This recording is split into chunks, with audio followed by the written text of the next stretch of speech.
Hi guys! Good morning! Welcome back to my channel, and for today's vlog, nandito tayo sa Molino, Bacoor, Cavite para sa isang home tour.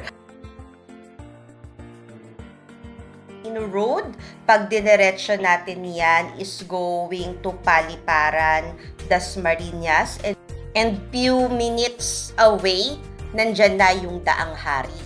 Yung opposite side naman natin, pag diniretso is going to Zapote, and walkable lang, nandyan na yung Bacoor Boulevard. For commuters, paglabas natin ng subdivision, meron na dyang sasakyan, mga jeep, going to Zapote, going to Baclaran, going to South Mall. Kaya, very accessible po. So, dito, ito na yung pinaka-subdivision. By the way, Melrose Park is old subdivision. Meron lang tayo ditong mga itatayo pa. Dito mismo, sa left side ko, na available na mga duplex house. And dito sa aking right side, meron dyang itatayong mga single attached houses. So, dito meron pang available sa single, dito sa kanan na 2 units. Yan. Dito mismo siya itatayo dyan sa Mirage Place na yan. Sobrang lapit mo lang sa gate. Ayan na siya, oh. Yan yung gate.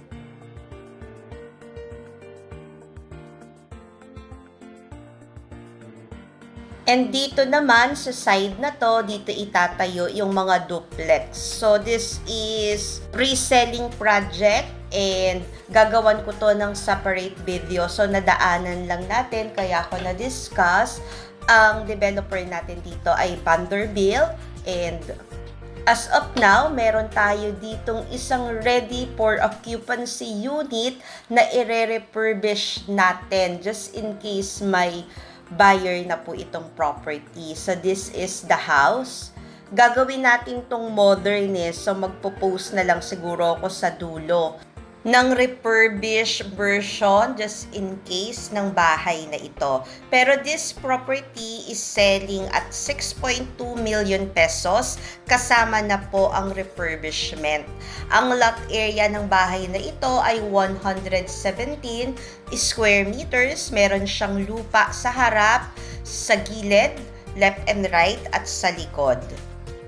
Sabi nga nila, kung pipili tayo ng bahay, yung pinaka-primary factor natin ay ang kanyang location, at location. So, this one, sobrang accessible niya. Malapit lamang siya doon mismo sa may service road ng Molino. And, ayan, papasukin natin yung loob, pero magdi-disclaimer lang ako na this property is foreclosed. So, as of now, not in good condition, pero just in case, meron tayong refurbishment na magaganap para sa bahay na ito. So, yung goal lang natin para ipakita yung loob ay makita nyo yung space niya inside. So, this is the ground floor. Ayan. Maluwag siya actually, ha. Kung i-compare natin doon sa mga existing subdivision nearby na ino-offer, yung mga ground floor nila medyo, eto open kasi, oh. Doon sa kabilang side yung iyong dining, and dito sa kabilang side yung iyong living room. So, open layout, kaya spacious. Tapos dito, meron kang lot space sa harap at sa gilid. And do not worry, ha, dahil space lang yung pinapakita natin dito, just in case ang turnover nito sa inyo is like brand new. I-refurbish po itong buong area ng modern type, and kung ikaw ang kukuha ng unit na ito, ikaw at gamit mo na lang yung kulang.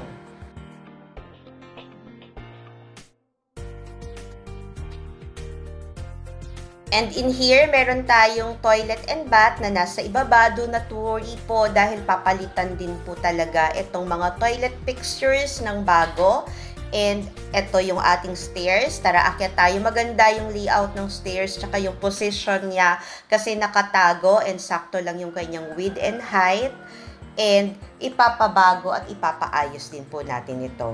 And dito sa second floor, we have 3 bedrooms and 1 toilet and bath. This is bedroom number 1 for a kid's bedroom. Spacious siya ha.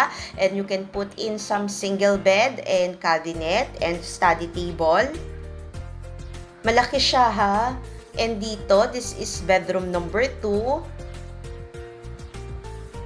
Kung dalawa lang yung bedrooms na kailangan mo, pwede mo na lang din itong i-convert as walk-in closet or office. Pero functional din to for a single bedroom. Walang nakabukas na ilaw pero mahangin inside and maliwanag dahil malalaki at clear yung ating mga windows dito. And meron na rin ditong nakalagay na built-in cabinets and provision for window aircon. And in here, tanaw mo yung space mo pa sa harap. And yung mga kapitbahay, actually, very pleasant yung community dito. Malinis, maayos. Open for viewing naman tong unit na ito. Just in case, kontakin nyo lang po kami ni husband para po ma-tour namin kayo dito sa bahay. So, nakapost po yung aming cellphone number. Thank you! And this is the master's bedroom. Itong master's bedroom na to, meron siyang easy access dito sa toilet and bath na nasa second floor. Once again, papalitan po natin lahat ng toilet fixtures ng bago. And dito, meron na rin tayong nakalagay na built-in cabinets tsaka dresser. Tapos naka-glass door din tayo papunta doon sa balcony. So yan o, very big na yung cabinets na nakalagay. Tapos pwede ka na lang maglagay ng mirror para siya maging dresser. High ceiling din tayo dito sa second floor.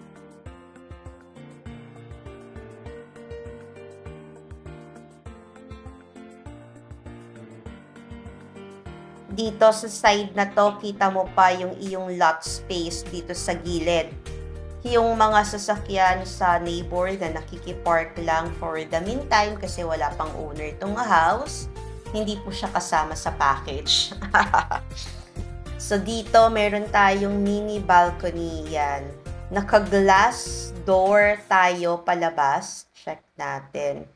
Just in case may budget ka, actually pwede mo to pa-extend hanggang dun sa harap. And here, yan, tanaw mo yung mga pretty houses ng iyong neighbors. And tahimik dito sa Melrose. Maganda yung community, tsaka yung neighborhood nila dito. Hindi siya ganun ka-crowded kasi very private, tsaka small lang itong subdivision na ito.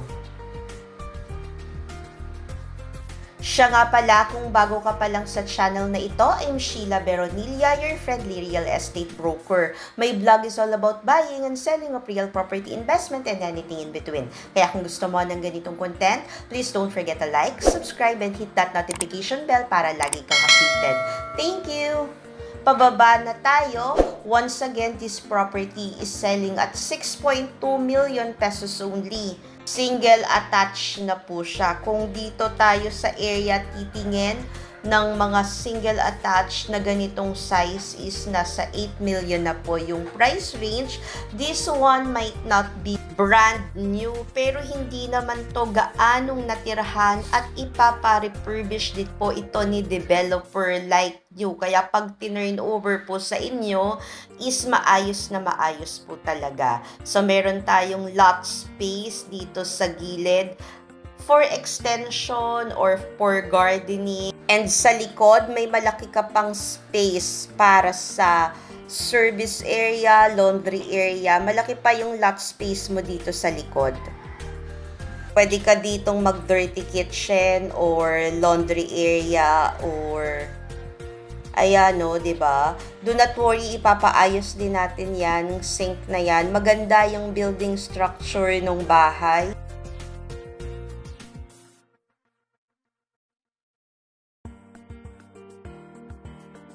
Hi guys! Shout out sa aking mga subscribers and thank you for watching. Shout out doon sa ating mga kababayan na OFW. Maraming salamat sa panonood. So for its purchase price na 6.2 million for physical features niya na i-refurbish siya sa kanyang location na Molino Road. For its home type na single attached, tapos yung space niya inside, space niya outside, talaga namang sulit ka na sa presyo na ito. Do not worry dahil you can purchase this property for as low as 20% down payment na installment pa for 12 months. And yung remaining 80% is payable through home loan. And do not worry dahil kami pong bahalang mag-ayos ng inyong bank loan. All you need to do po is submit sa amin yung inyong mga requirements at open din tayo for special arrangement. So all you need to do is to reserve the property tapos bayaran yung kanyang down payment or yung equity monthly. So, maski wala kang ganun kalaking ipon, pwede mo nang start yung investment na ito. Palabas na tayo ng subdivision, very accessible kasi paglabas mo, Molino Road na, konting biyahe lang, nasa kaliwa mo na yung Daang Hari kung papunta ka ng Makati. Pwedeng-pwede via MCX and papunta ka naman ng Dasma or Tagaytay, dire-diretsuhin mo lang yan. Sa opposite side mo naman, meron diyang papuntang Bacoor Boulevard na sobrang lapit lang. So for viewing and inquiries and for faster transaction, please direct message us at FB Messenger Sheila Medina Beronilla or contact us at Smart Viber 0908-8934078, Globe 0917-8427198. Thank you for watching and keep safe always. Bye!